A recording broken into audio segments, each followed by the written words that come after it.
Merci de rester avec nous sur Antenne. Madame, Messieurs, bonjour, bienvenue dans ce journal de 12 heures que nous commençons avec le président de la République, Félix Tshisekedi, qui a visité mardi la société des productions de permis de conduire, entreprise privée partenaire de la Commission nationale des délivrances des permis de conduire. C'était dans la commune de Gombe à Kinshasa. Le but de cette visite était de s'imprégner de son fonctionnement. Accueilli par la première ministre Judith Suminwa, les vice-premiers ministres au transport Jean-Pierre Bemba, ainsi que le directeur général de la SPC, le chef de l'État a été informé du processus mis en place dans ces guichets uniques pour l'obtention du nouveau permis de conduire biométrique. Dans le reste de l'actualité, on parle du vice-premier ministre, ministre en charge de la Défense, Guy Kabombo, qui est en visite officielle à Madrid, en Espagne. Cette visite est effectuée suite à l'invitation de son homologue espagnol à l'occasion du Salon international de la défense et de la sécurité de 2025. Et aussi, cette visite renforce des relations bilatérales entre la République démocratique du Congo et l'Espagne sur le plan sécuritaire et défense. Vous le savez peut-être pas, l'affaire Boukangalonzo pourrait prendre fin ce mercredi 14 mai 2025. La Cour constitutionnelle dira son verdict après plus de 2 ans d'instruction. Quels sont les moments forts de ces procès? Quelle est la suite du tiraillement entre l'Assemblée nationale et la Cour constitutionnelle? Sur les immunités de Matata Ponyo, ancien Premier ministre, trouvez quelques éléments de réponse dans ces commentaires de Pascal Lokolo. Ouvert le lundi 21 août 2023 à la Cour constitutionnelle, les procès de l'ancien Premier ministre congolais Augustin Matata Ponyo restent toujours d'actualité. Soupçonné de détournement de plus de 205 millions de 285 millions de dollars décaissés par les trésors publics pour le projet pilote du parc agroalimentaire de Boukangalonzo à 200 km de Kinshasa, l'opposant candidat à la présidentielle du 20 décembre 2023 n'a eu de cesse de clamer son innocence et dénonce un acharnement politique. Cependant, le procureur général de la Cour constitutionnelle a requis le mercredi 23 avril 2025 10 ans de travaux forcés et de servitude pénale contre Matata Ponyo et ses coprévenus dans le cadre du procès relatif à la débâcle du projet agroalimentaire de Boukangalonzo. Séance tenante, l'organe de la loi a ordonné l'arrestation immédiate de l'ancien Premier ministre qui écope également 10 ans d'inéligibilité. Alors que l'arrêt de la haute cour dans l'affaire Boukangalonzo est attendu, sauf changement, c'est mercredi 14 mai 2025 et en attendant une probable rencontre entre Vital Kamerhe et Dieudonné Kamuleta, des élus nationaux, presse le bureau de l'Assemblée nationale à examiner et adopter les projets de résolution déposés par les collectifs 50 afin de permettre à la représentation nationale de formaliser sur le plan institutionnel la position de la Chambre basse du Parlement en rapport avec cette affaire. Du côté de la Cour constitutionnelle, il n'est plus le temps de revenir sur les immunités parlementaires car l'affaire est sous instruction depuis plus de 2 ans. Quelle sera la conclusion de cette affaire? Matata Ponyo est-il devant la porte de la prison? Comment ont-ils utilisé les fonds qui lui ont été remis? Seul l'avenir nous le dira. Alors que le verdict dans l'affaire Boukangalonzo est attendu ce mercredi, le président de l'Assemblée nationale reproche au juge constitutionnel du non-respect de nouvelles immunités parlementaires de l'ancien Premier ministre Matata Ponyo, poursuivi notamment pour détournement de fonds. Dans l'opinion publique, les avis sont différents. Nos reporters ont ainsi interrogé quelques personnes qui ont réagi quant à ces. Je me demande si nous sommes dans un pays autre que les pays qui sont au monde. Parce que Matata Ponyo, c'est quelqu'un comme tout le monde. Ni il est au-dessus de la loi. À chaque fois qu'il y a un problème, les immunités, est-ce que ces immunités sont seulement pour lui? Mais parce qu'il y a quand même une série. Même s'il y a problème d'immunité, il fallait qu'il y ait une loi qui doit faire de façon que si quelqu'un est sous les immunités là, qu'on cherche comment barrer. Donc il doit être sous la loi, il doit respecter cette loi là, il doit aller se faire juger. On verra s'il a raison, il a. Donc il doit aller répondre à ses actes. Le Parlement n'a rien à couvrir le bavure des uns ou des autres. Le Parlement, c'est le peuple. Il doit se prononcer parce que l'argent qui a été utilisé là-bas, tout ça, c'est l'argent du peuple. Mais comment nos représentants peuvent opposer quelqu'un qui a lapidé leur argent et qui puisse bénéficier d'une immunité interminable? Non, ça ne se fait pas. Moi, je trouve que la Cour constitutionnelle est en train de pécher. Puisque cette histoire-là, c'est déjà l'année passée, je pense. Nous avons suivi que la Cour constitutionnelle était incapable de parler des immunités de Matata Ponyo pour enlever ça. On s'acharne sur lui sur base de quoi? Cette histoire de Bukangalonzo, c'est comme si, au-delà de Matata Ponyo, il y a quelque chose qu'on est en train de viser. Pour moi, je trouve ça c'est comme ça. Au-delà de Matata Ponyo, il y a quelque chose qu'on est en train de viser. Si c'était seulement pour Matata Ponyo, le problème était déjà clos. Mais si on revient encore sur le problème de Matata Ponyo pour la Cour constitutionnelle, moi je trouve qu'il y a quelque chose qu'on cache au-delà de Matata Ponyo. Et pour changer de registre à présent, après examen et débat général en plénière, l'Assemblée nationale a déclaré recevable la proposition de loi relative au baux à loyer non professionnel présentée par le député national Venance Eyangamboyo, élu du Moamba. C'était au cours d'une plénière tenue lundi dernier. Suivez. Face à la mutation sociale, économique et juridique que connaît la République démocratique du Congo ces 10 dernières années, le député national Venance Eyangamboyo, élu de Moamba Kinshasa, a présenté lundi 12 mai 2025 devant les élus nationaux sa proposition de loi modifiant et complétant la loi numéro 15/025 du 31 décembre 2015 relative aux baux à loyer non professionnels. Selon cet élu, sa proposition de loi vient assurer une protection légale entre les deux parties au contrat, à savoir les locataires et les bailleurs. Pour réglementer les secteurs du logement en République démocratique du Congo, Venance Eyangamboyo apporte également, dans le cadre de cette proposition de loi, plusieurs innovations pouvant sécuriser les locataires et les bailleurs. Notamment la fixation et paiement du loyer en francs congolais, l'obligation de signer les contrats de bail devant les services d'habitat, l'instauration d'un permis de bail pour ne citer que cela. Après examen et débat général, conformément à l'article 158 du règlement intérieur de la Chambre basse du Parlement, les élus nationaux ont apporté leurs amendements, suggestions et recommandations pour enrichir les textes. À l'issue de l'intervention de l'auteur de cette initiative parlementaire, l'Assemblée nationale a déclaré recevable cette proposition de loi qui est envoyée en commission. Celle-ci dispose de 15 jours pour présenter son rapport à la plénière. Et à l'issue de cette plénière, l'auteur de cette proposition de loi, le député national Venance Eyenga, a réagi sur le bien fondé de sa démarche, tout en indiquant les motivations qui lui ont poussé à réfléchir sur une telle proposition en République démocratique du Congo. Propos recueillis par Rafat Kachunga.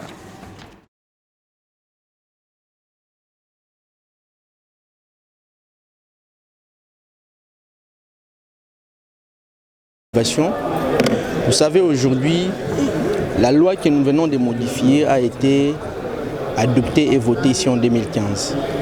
Mais 9 ans après, le problème continue à se poser.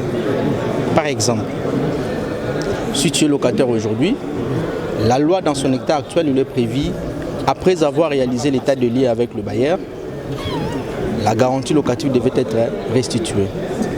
Malheureusement, nous sommes tous Congolais et Quinois. Nous connaissons deux fois comment nous courons derrière le remboursement de cette garantie locative. La relation entre bailleur et locataire, c'est une relation aujourd'hui qui est mise à mal. Et il était important que nous puissions modifier certaines dispositions de cette loi et même ajouter comme nous venons de le faire. Ce que vous pouvez retenir en termes d'innovation, dans ma proposition de loi, nous avons proposé que désormais nous puissions disposer d'un permis de bail. C'est-à-dire qu'il ne suffit pas de construire ta maison, mais dès que vous construisez votre maison et que vous décidez de mettre ça en location, vous devez obtenir un permis auprès de l'État qui permet à l'État de te contrôler, de t'identifier, mais également qui permet à l'État de faire tout ce qui est suivi en termes de paiement d'impôts. La ville de Kinshasa aujourd'hui, c'est une ville dont la population est estimée entre 17 à 20 millions d'habitants. Mais les foyers, on est entre 4 500 000 et 4 900 000. Alors que sur les 4 900 000 de ménages, on estime le taux de location autour de 45 à 50%. Donc près de la moitié des ménages quinois sont des locataires. Imaginez que nous arrivons à identifier le bailleur, ce que nous pouvons mobiliser en termes de recettes en ce qui concerne l'impôt sur le revenu locatif. Nous avons intégré aussi une innovation, entre autres, la fixation et le paiement des loyers exclusivement en francs congolais. Ça, c'est pour nous permettre de préserver le pouvoir d'achat des Congolais. Restons toujours à l'Assemblée nationale, cette fois-ci pour mettre en exergue les caucus des élus nationaux du territoire de Fizi, dans la province du Sud-Kivu, qui a pris la parole par mention d'informations sur les inondations dues aux pluies diluviennes qui se sont abattues dans le village Kassaba la semaine dernière. Suivez. Honorable Président, notre pays, la République démocratique du Congo, est encore une fois endeuillé. La représentation nationale en général, et en particulier les caucus de députés nationaux élus du territoire de Fizi, y compris l'ensemble de ses habitants, pleurent leurs frères et sœurs, compatriotes décédés dans des situations inattendues.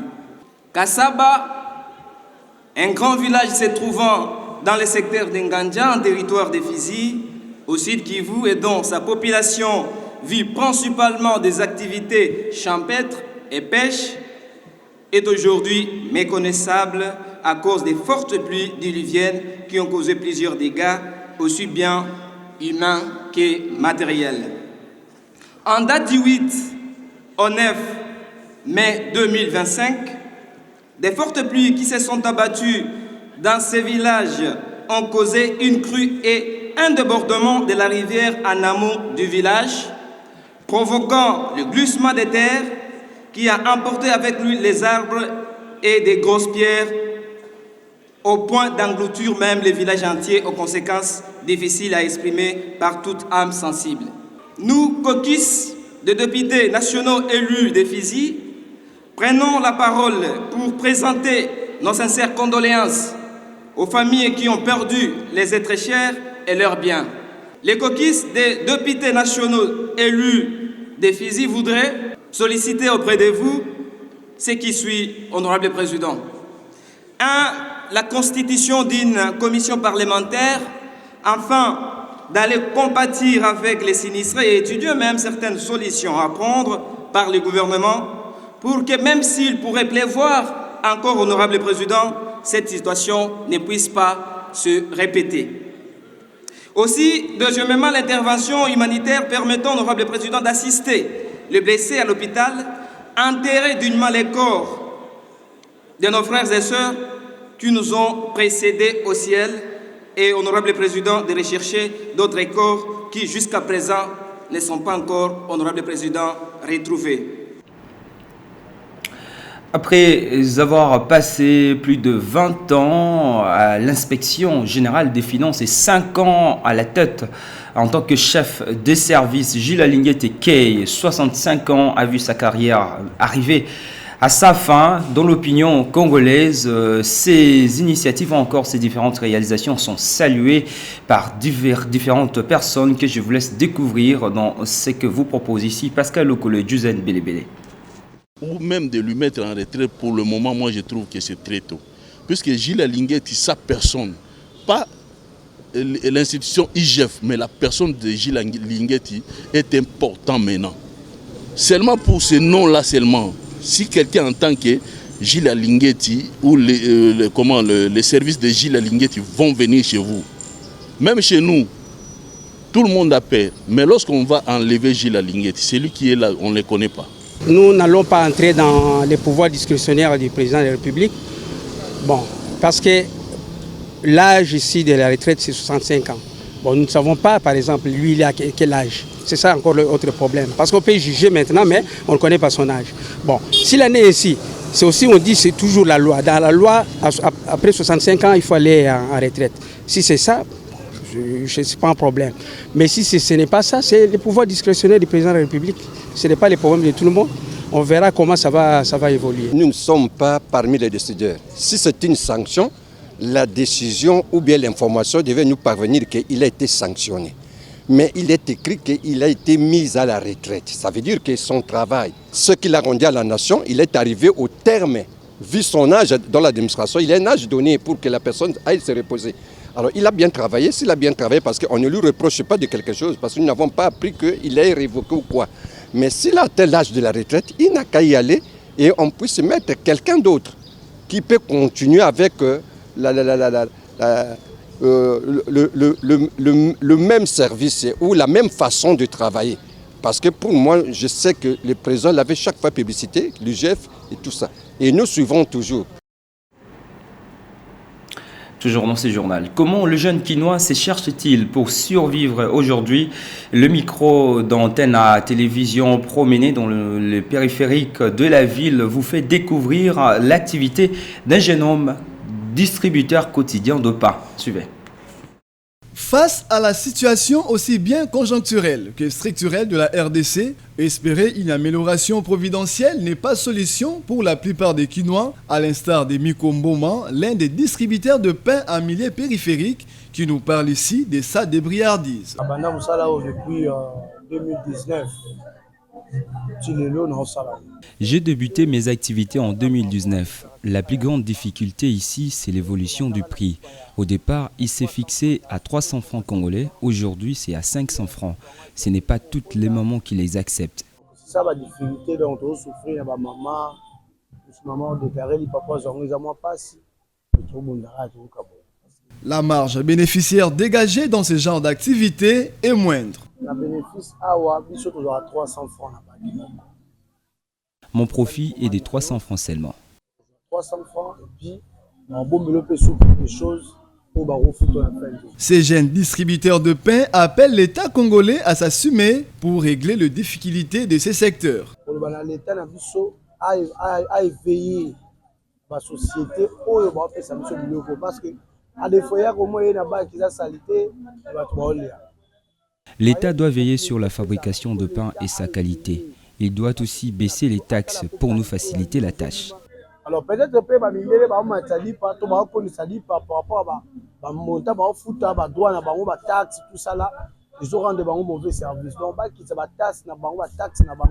et à ses concitoyens, il conscientise en ce sens. Conseil, il faut parce que là on a bien parce que dans des domaines.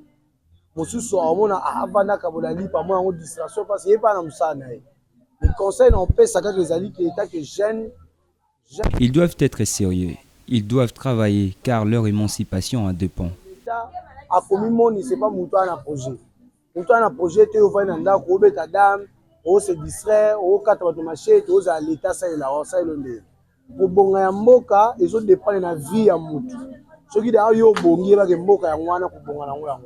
Il n'y a pas de saut métier, il n'y a que de sortes gens, dit-on. La vie de ces jeunes hommes doit interpeller les autres jeunes quinois à travailler car l'émancipation tant de leur pays que d'eux-mêmes en dépend.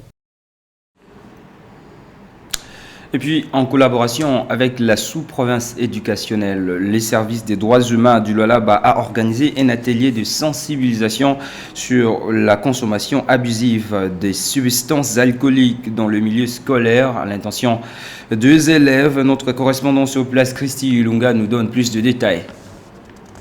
Sous le haut patronat du bourgmestre Aïe Fungroumé, Madame Aline Makantulombo, les services des droits humains en collaboration avec la sous-division provinciale de l'enseignement primaire, secondaire et initiation à la nouvelle citoyenneté de Lubudide ont initié un atelier de sensibilisation sur la consommation abusive des substances alcooliques dans le milieu scolaire ce lundi 12 mai 2025 à Fungroumé. C'est le chef d'antenne des droits humains, Monsieur Rouzom Kakez Dodin, qui a lancé cette activité en présence de plusieurs invités. Ces élèves issus des différents établissements scolaires de la commune rurale de Fungroumé et leurs enseignants ciblés par les comités organisateurs ont pris part à cet atelier avec gaieté. 3 points à l'ordre du jour: les causes et facteurs des risques de la consommation d'alcool en milieu scolaire, conséquences de la consommation abusive d'alcool chez les élèves et prévention, encadrement et rôle des parties prenantes. Selon l'organisateur, cet atelier avait pour objectif, primo, lutter contre la consommation d'alcool et de drogues dans le milieu scolaire, secondo, connaître et comprendre les causes profondes qui influencent les élèves à consommer l'alcool et se droguer, tertio, identifier les facteurs des risques de la consommation d'alcool et de drogues. Nous avions expliqué la mission c'est de diminuer, de chasser cette délinquance alcoolique dans le milieu scolaire où nous voyons des enfants, aujourd'hui surtout chez nous ici à Fungurume, qui prennent de l'alcool abusivement. Pour les participants, cet atelier leur a permis de pouvoir situer sur les conséquences qu'il y a à consommer la boisson alcoolique dans le milieu scolaire et d'éviter les risques liés à la consommation. Également remercier les autorités communales ainsi que les comités organisateurs. Madame, Messieurs, c'est la fin complète de ce journal. Merci de nous avoir suivis. Bonne continuité des programmes sur Antena.